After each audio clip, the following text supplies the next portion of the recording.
Degree చేసి software ఫీల్డ్కి రావడం వల్ల మాకు అంత హై ప్యాకేజ్ ఏమి ఇచ్చేవారు కాదు.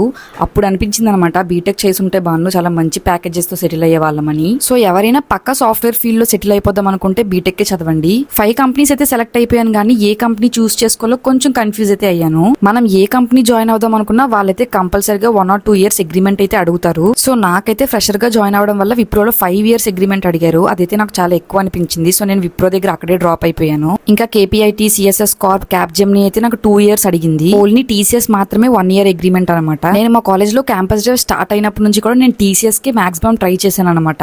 ఎందుకంటే టీసీఎస్ కి కొంచెం మంచి పేరు ఉంటది, అలానే జాబ్ సెక్యూరిటీ కూడా బాగుంటదని. ఇంకా మా కాలేజ్ లో ప్రొఫెసర్స్ కూడా ఏంటంటే టీసీఎస్ లో జాయిన్ అయితే మంచి కెరియర్ ఉంటదని చెప్పి టీసీఎస్ కోసం కొంచెం ఎక్కువగా చెప్పేవారు అనమాట. ఇంకా మా సిస్టర్ కూడా టీసీఎస్ లోనే వర్క్ చేస్తారనమాట. సో నాకు టీసీఎస్ మీద చాలా ఇంట్రెస్ట్ ఉండేది అప్పుడు. కానీ నేను అటెండ్ అయిన చాలా రిటర్న్ ఎగ్జామ్స్ కి అండ్ ఇంటర్వ్యూస్ లో నాకు టీసీఎస్ చాలా కష్టంగా అనిపించింది అనమాట. హోల్ టీసీఎస్ జర్నీలో చాలా ట్విస్ట్లు ఉన్నాయి. సో ఇప్పటి నుంచి నా టీసీఎస్ జాబ్ ఎక్స్పీరియన్స్ కంటిన్యూ అవుతుంది. ఫస్ట్ అయితే మేము టీసీఎస్ నెక్స్ట్ స్టెప్ పోర్టల్ లో మా రెజ్యూమే అండ్ డీటెయిల్స్ అన్ని ఇచ్చి జాబ్ కి అయితే అప్లై చేసుకున్నాము. అప్లై చేసినప్పుడే మనకి 2 options ఉంటాయి అనమాట, రిమోట్ ఆర్ అయాన్ సెంటర్స్ అని చెప్పి.